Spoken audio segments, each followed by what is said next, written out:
knowledge of the prehistoric world before the first historian sat down to write the story of his people is vague. It's founded on the research of archaeologists. Their studies of people and dwellings which existed in those times. Existed not only in rocky wastelands, but in the warmer climates, in lush prehistoric jungles. Not so very long ago, an explorer in a wild tropic jungle found evidence which told this story. Nobody knows when these events took place. Maybe 10,000, maybe 100,000 years ago. It's the story of romance when the world was young. And as all romances must, it concerns itself mainly with one man, Angor, and one woman, Tigri. This is the woman of our story. She is Tigri, the leader of her tribe. Under the spell of the full moon, Tigri and the women of her tribe dance restlessly, savagely, impelled by a feeling of frustration, of a promise unfulfilled. They dance not knowing why and continue until exhausted.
The wise one tells them to be calm.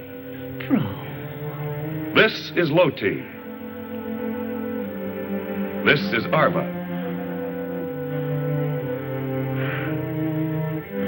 This is Tigri. You've met her before.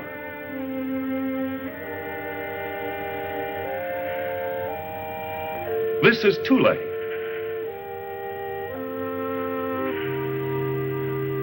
This is Eros.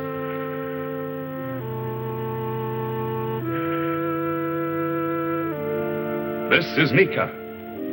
This is the wise one. Old as the moon and wise as the sun. She knows why the young ones dance so restlessly in the light of the full moon. She's telling them the story of the founding of their tribe. She explains that many moons ago, the tribe was founded by Tana, the mother of Tigri. In those days, the women were the slaves. And in Tana's tribe, as in all other tribes, no woman dared question the men. The men needed only to order, and the trembling women hastened to obey. She tells them that when they were small children, they lived deep in the jungle, the young ones of a band of jungle dwellers.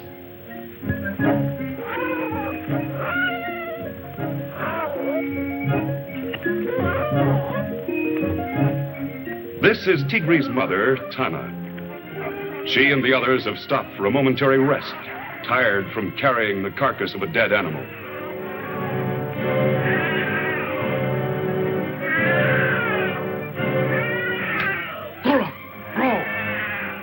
The angry leader of the tribe comes back to find out why the women are falling behind.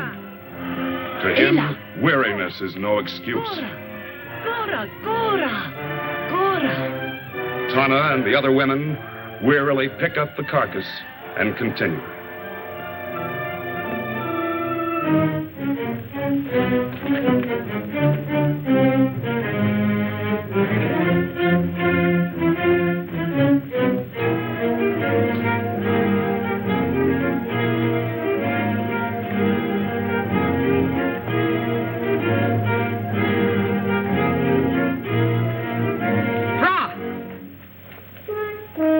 By now, the women are completely exhausted and must pause again for rest.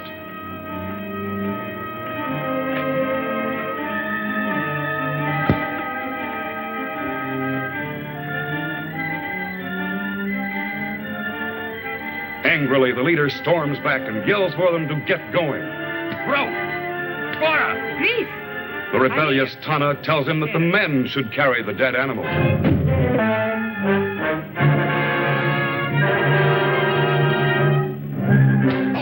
Knocked to the ground, the infuriated, desperate Tana throws a rock at the leader, felling him. Tana immediately realizes that they must flee with the children, or the men of the tribe will take revenge on them.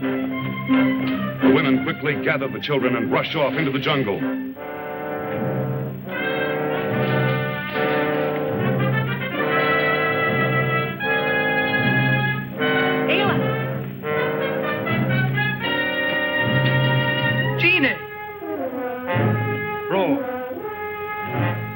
The stunned leader orders the men to go after the women, but the women have eluded them.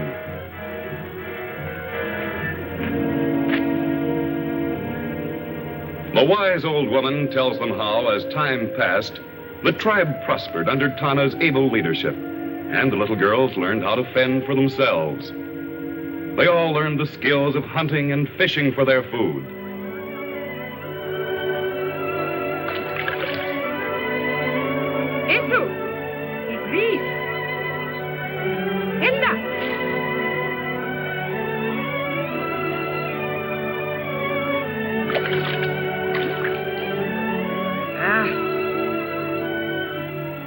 The child on shore, like all children are wont to do, decides to wander off and do a little exploring herself.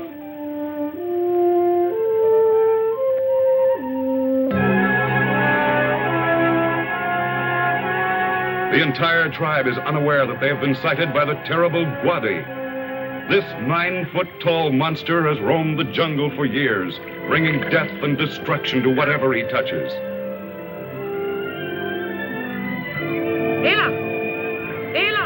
Tana sees the little girl is missing and calls to the other women to follow her in search of the child. Savage, merciless, possessed of Herculean strength, Gwadi is the most feared thing in the prehistoric world.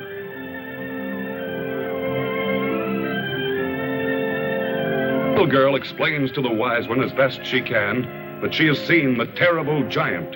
Gwadi! Gwadi! Ela!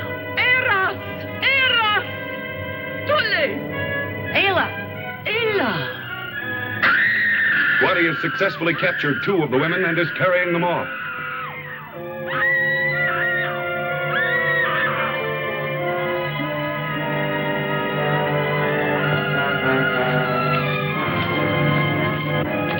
Tana was the only one to get away, but has been mortally hurt and dies with Gwadi's name on her lips. Gwadi. Gwadi.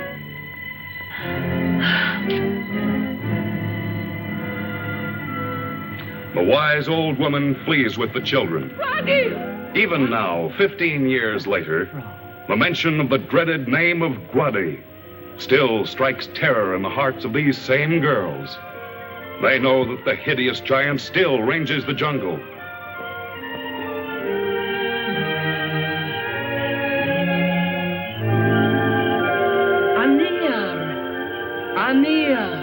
The wise one tells them that they must forget their hatred of Anir, their word for men. The moon is full. By the time of the advent of the next full moon, they must find and capture themselves husbands if the tribe is to survive.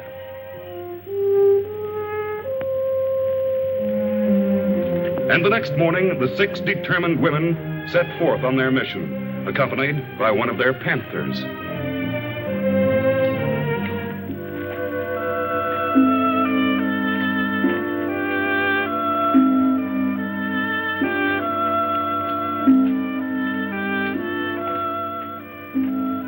This is the man of our story. He is Angor. This is Angor's friend Ruig. This is Kama and the bearded Ad. Angor and his friends are on a foraging expedition. They're hunting food for their cave-dwelling tribe. They've cornered a savage tiger and are pitting their skill with stone-headed war clubs against this vicious monster of the jungle.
The panther, smelling the blood of a dead tiger, excitedly breaks away from the girls. They chase after their pet. Kala!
Gone and near.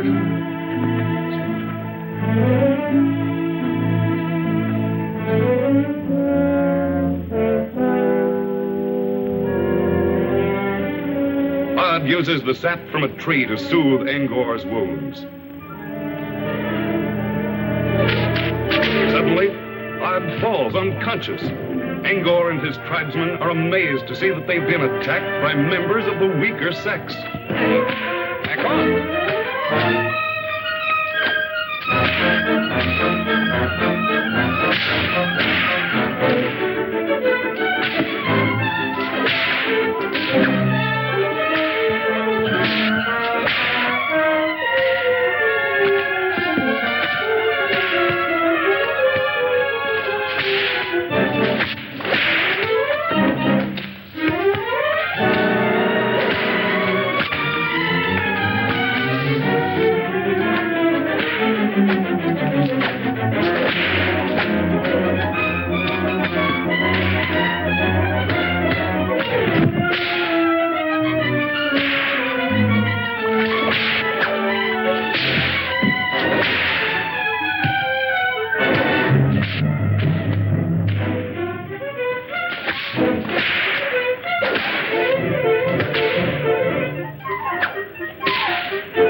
The women order the men to pick up the dead panther and carry him back to their camp.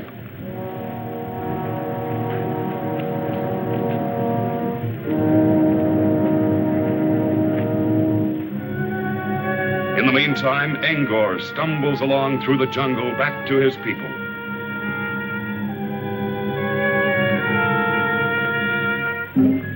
Ella! Ella!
type of women are these Ruig wonders who attack men and live in trees? Nika gazes at her captive, entranced by her first close look at a male.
This cave is the home of Angor's tribe, and these are his people. They are mountain people, cave dwellers.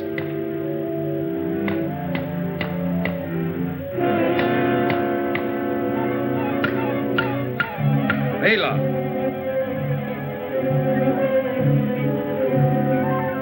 Their leader looks skyward at a soaring vulture, knowing that where the vulture settles, they will find a wounded or dead animal. He motions for his hunters to follow him. Fra.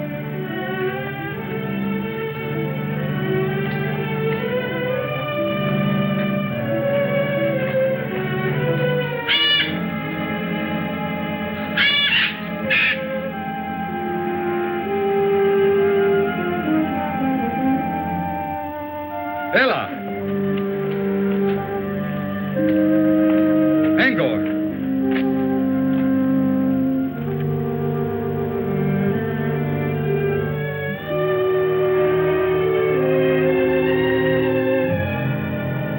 Iko.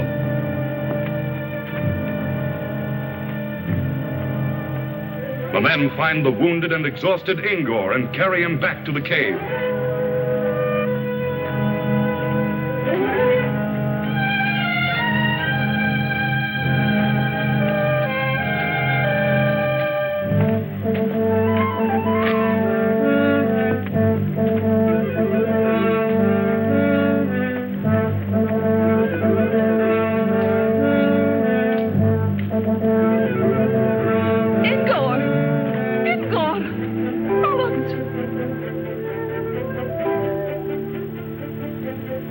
Angor's mother and the rest of the cave dwellers crowd around the wounded Angor. His mother motions them to carry Angor into the cave where she can tend.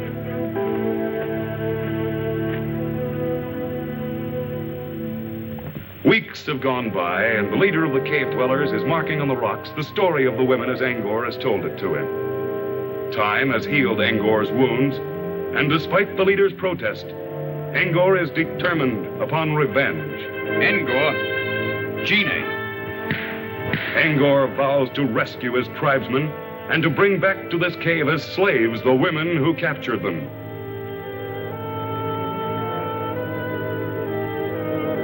Angor. Angor. Ela. Angor's mother, who knows of the women tribe, points out the right direction to Angor.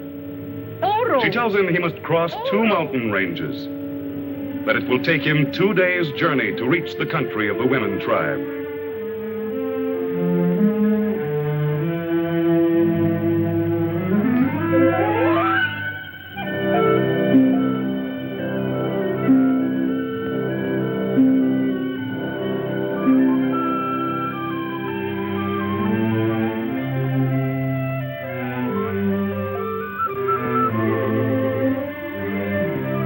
Every sense alive for the sound or sight of danger, Angor makes his way through the jungle toward the camp of the women.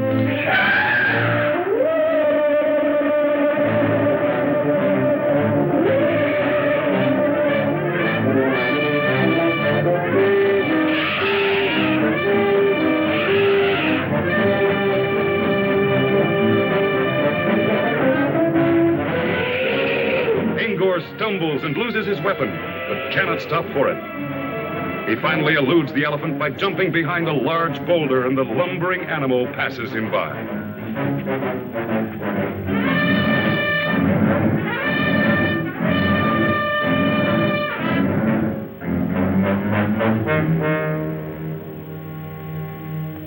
Having lost his only weapon, Angor must make a new club, his only protection against the many dangers lurking in the jungle.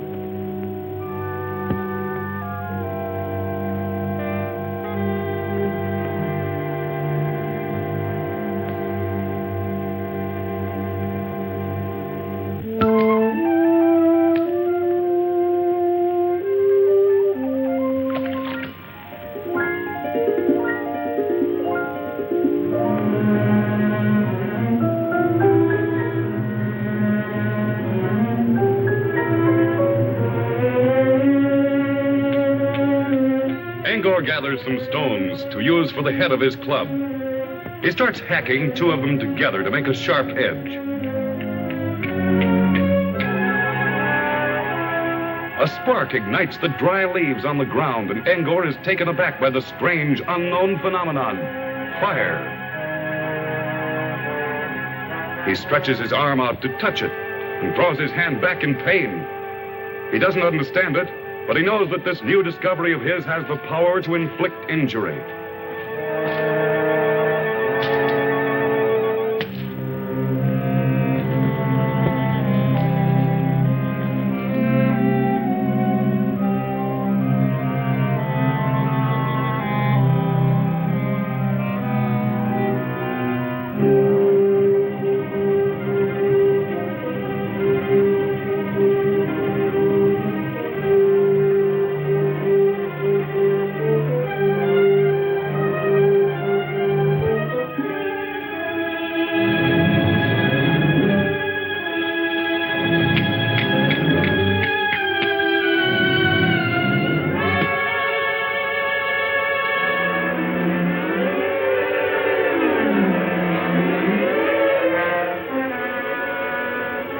He is fascinated by the wonder of the first torch. Pier. He calls it pier, his word for fire.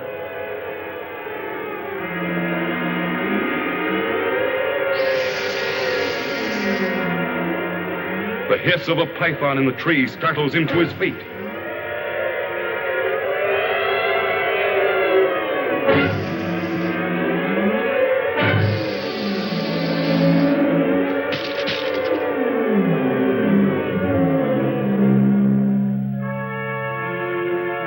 He jabs the torch into the water after the snake. To his surprise, he finds the fire has disappeared. He jabs the torch back again, trying to regain the fire, but it's gone.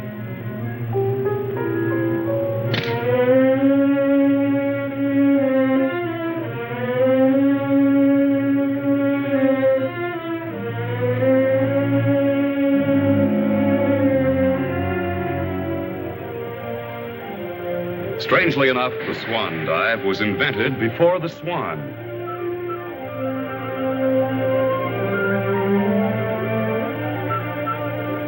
Tigri's jungle women have developed great skill in swimming, and it's one of their favorite recreations.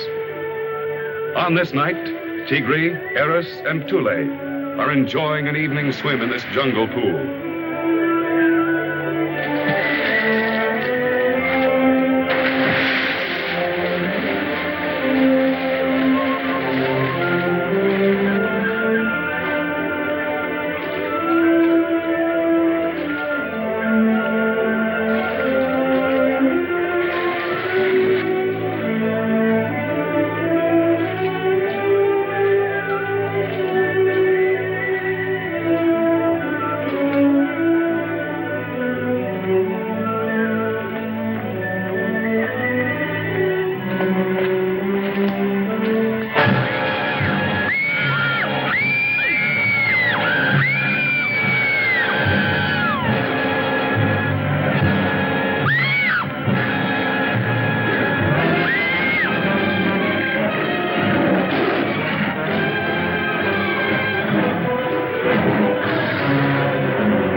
Over rocky bed streams, Ingor continues on his way.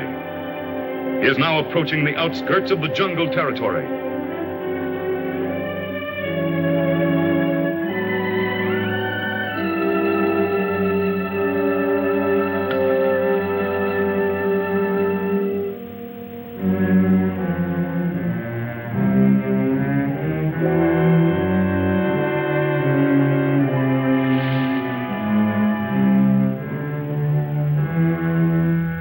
Suddenly, he sees ahead of him the huge, giant Wadi. Terrified, Ingor decides that the tree is his best hiding place and quickly climbs up into it.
It seems that women were women in those days, too. A handsome male captive makes his appearance, and suddenly there's trouble.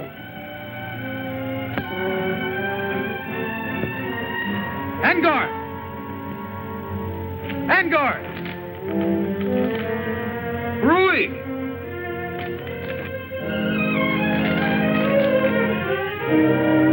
Angor! Angor! Odd!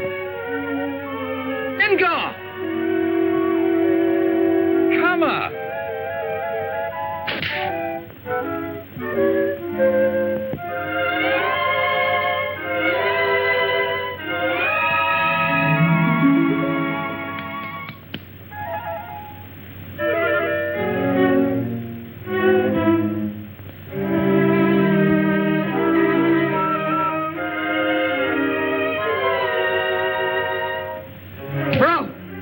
Tigri is not sure yet why she objects, but she wants no interference until she decides whether or not she herself wants him as her husband. Bro! Cora! Bro!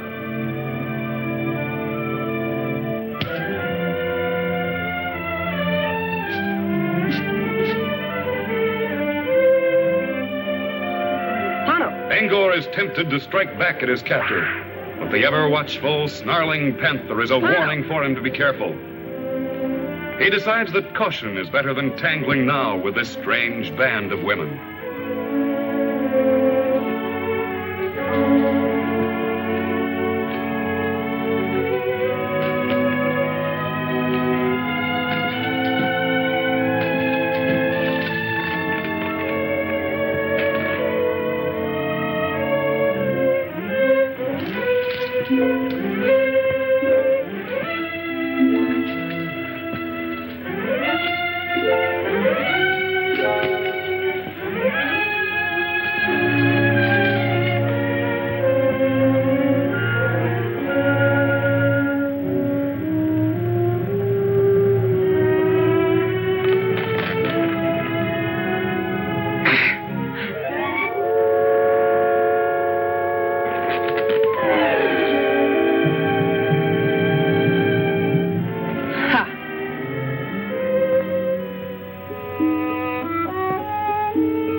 That night, with the rest of the camp asleep, Angor decides that this is his chance for escape.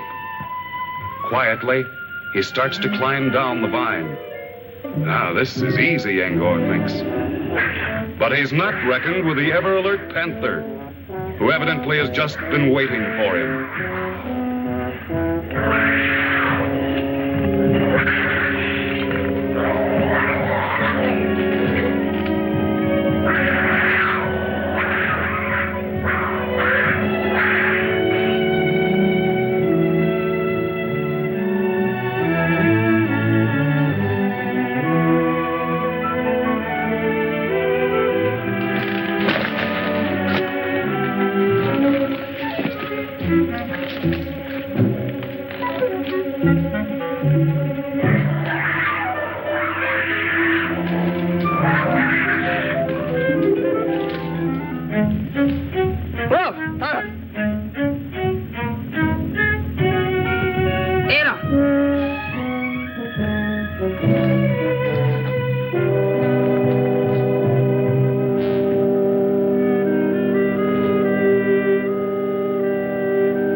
Tigri orders the women to feed their men.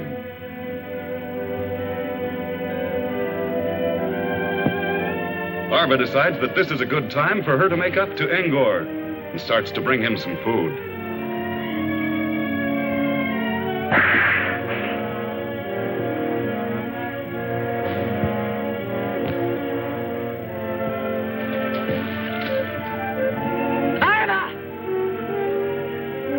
Sudden rage floods Tigre as she sees this. She angrily informs Arva that she has decided that Angor is to be her husband. Arva, Anir. But Arva violently disagrees. Tigre, Anir. And so the fight is on.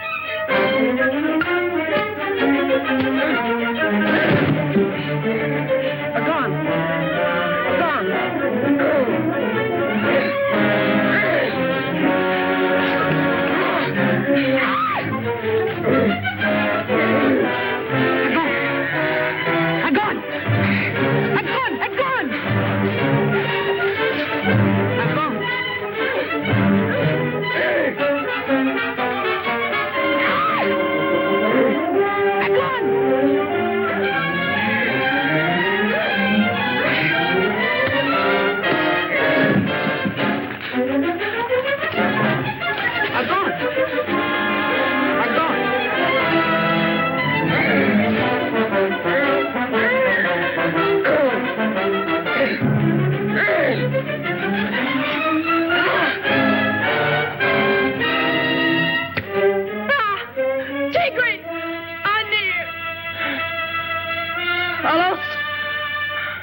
Angor labors over a huge rock, which Tigre has ordered him to move.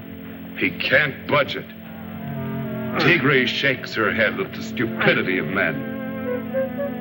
Angor finally gives up, humiliated by her look of scorn.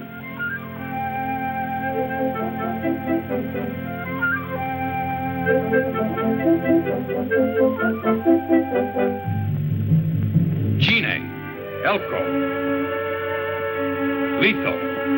He asks her if she is so wise and superior, why doesn't she see if she can move the rock?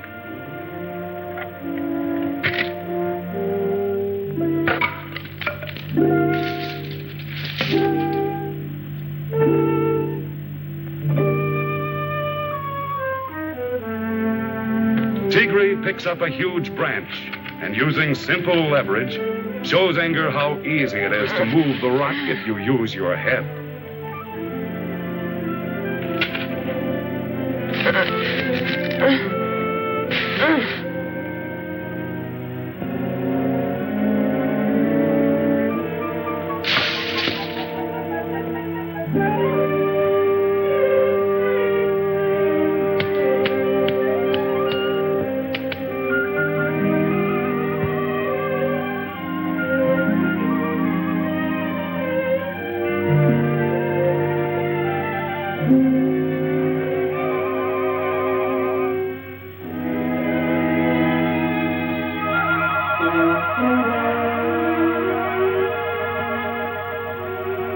Angor.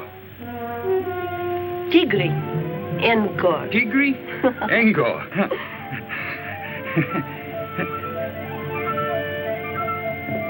This is the night before the full moon. Time is running out for the male captives. By tomorrow, the marriage ceremonies will have been completed.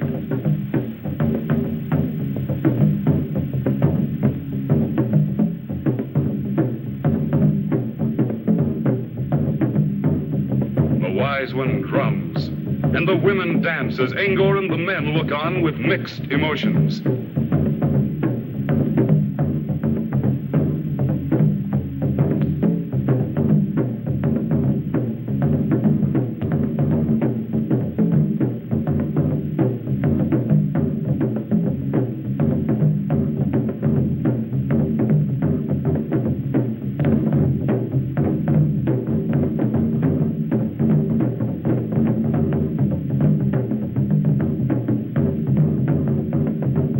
Angor knows too well what the coming of the full moon means, either escape or servitude. And as he watches the dance, the women pick up their clubs and demonstrate that in their homes, they will be the master.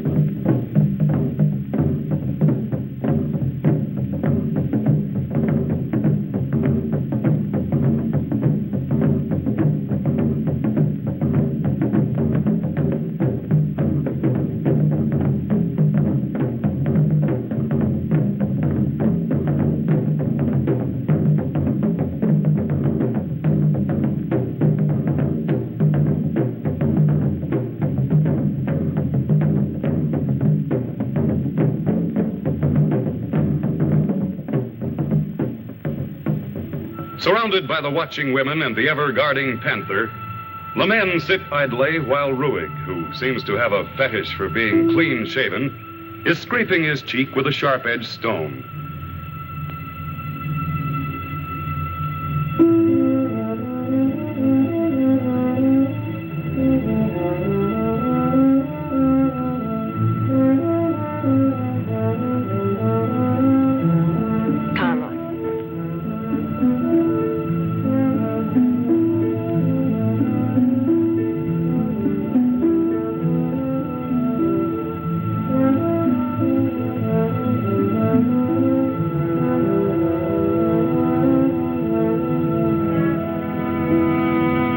Angor is trying to figure a way out of this trap.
enormous black shadow sweeps over the camp.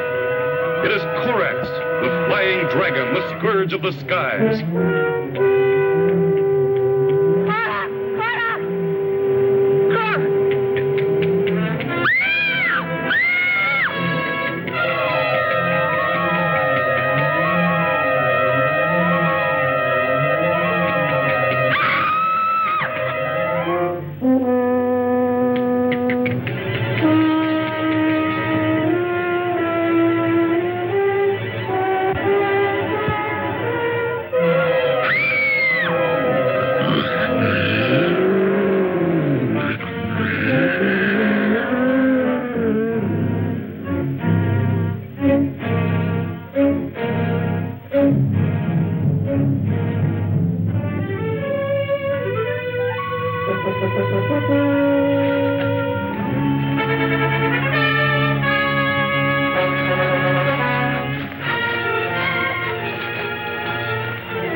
And so the tables are turned. The dominant male is happy and contented. Women wait on him as though he were a king.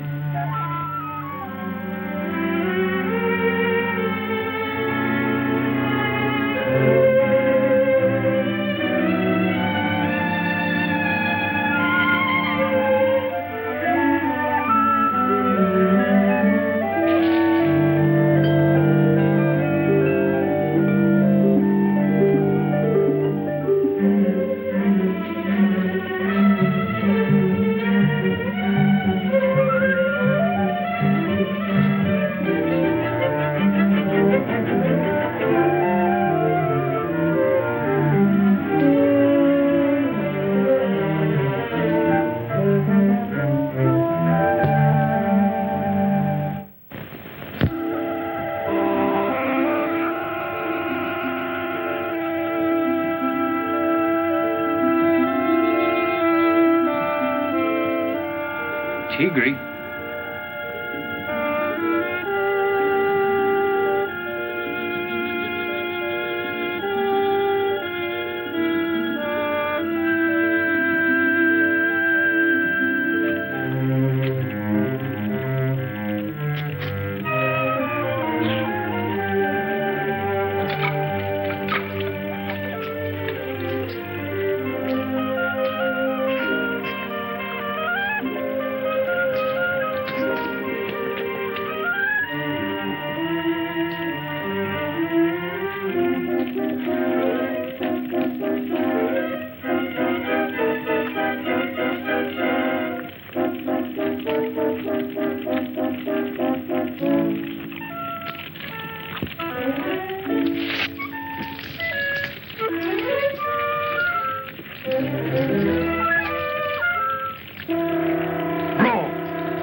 Tigri, at Angor's command, is out gathering fruit. She's hungry and would like to eat some of the fruit, but no, Angor forbids it.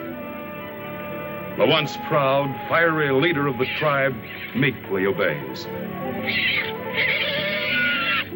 Bro, Seco,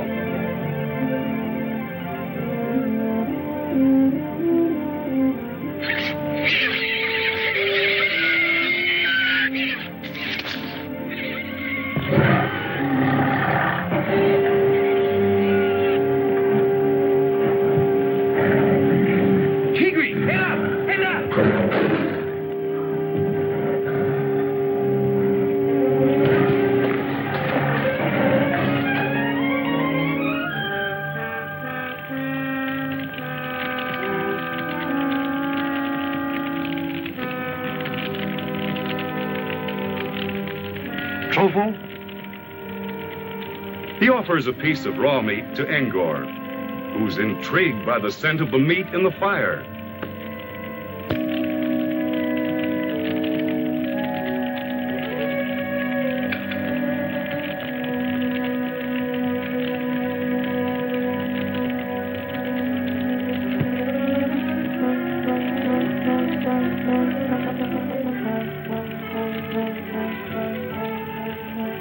It tastes fine, and he offers some to Kama and Tigri. At first, they refuse.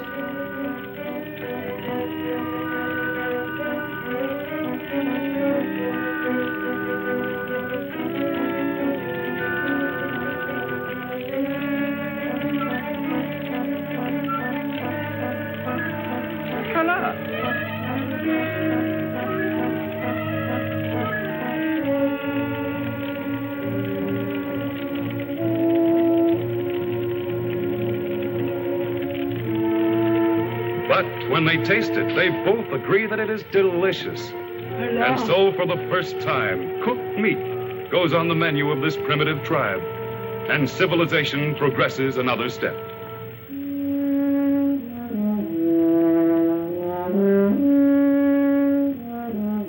Angor's thoughts are of his home and his people.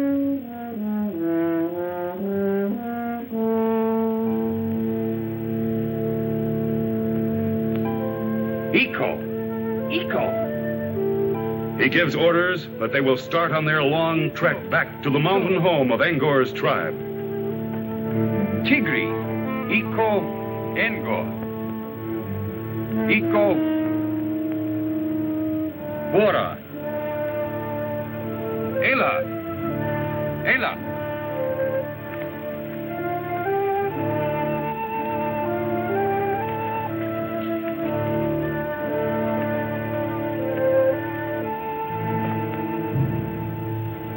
Angor leads them through the jungle, ever alert for the lurking dangers which abound there.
Angor spots a natural cave off in the clearing and orders the group to rush toward it.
Then Guadi decides to use his tremendous strength to topple over the huge rock, covering the top of the cave, so that it will crush the men and women inside.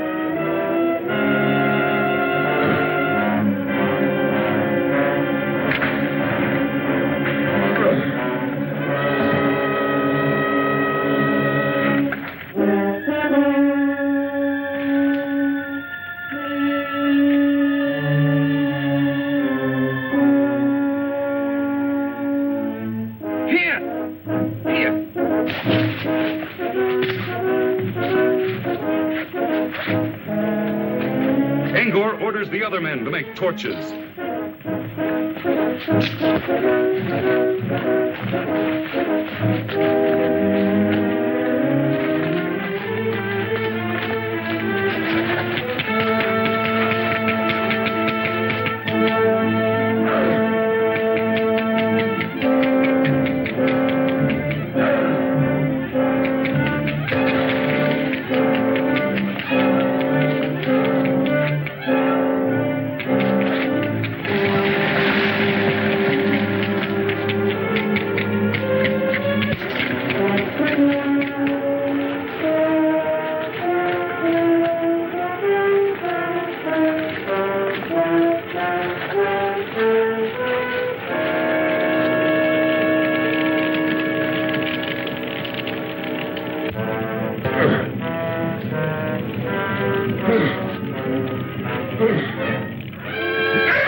As the giant stumbles away, howling with pain, Angor orders the other men to encircle the area with fires, so they can forge a burning circle of death for Guadi.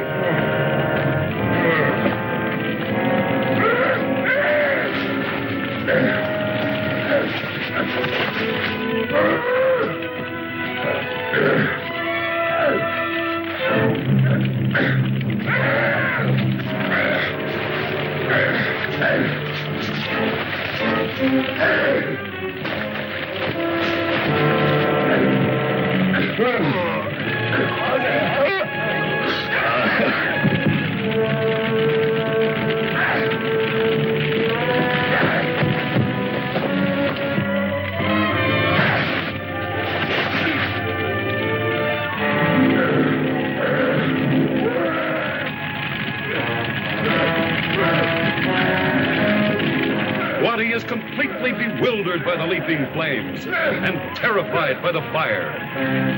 He screams in fear.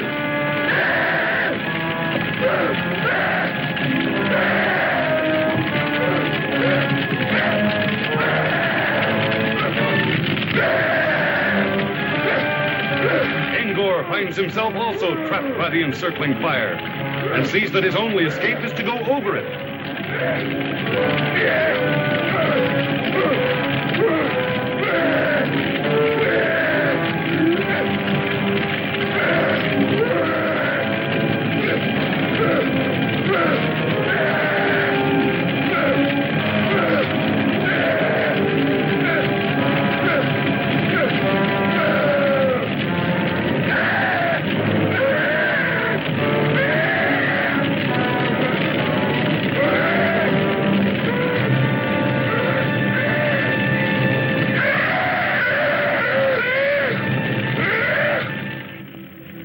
Tigri looks with admiration at Angor. Tigri? Iko? She asks him to change his mind and return to the women's camp with his men, where they can start a new tribe. Angor, Iko Tigri. Ava, Angor, Iko Tigri. Angor agrees and tells his friends he has decided to remain.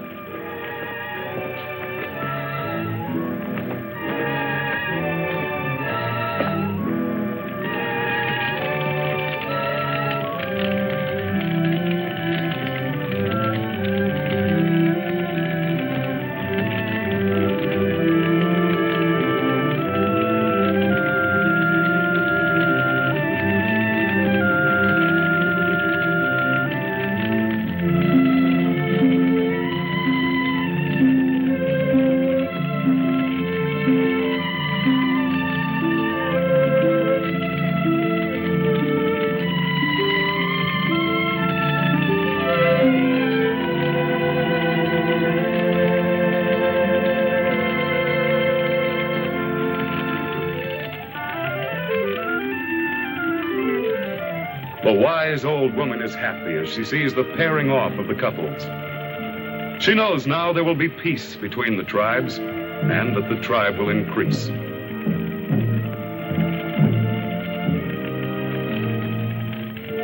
She motions for Angor and Tigri to come to her. Ingo, Tigri, vamos.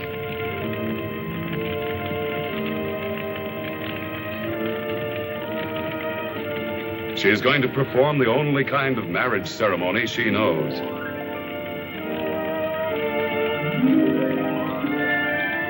With the blending of their blood, Angor and Tigri's marriage is completed. The first of 4 marriages to be celebrated that moonlit night, as the women dance the marriage ceremonial to show their happiness.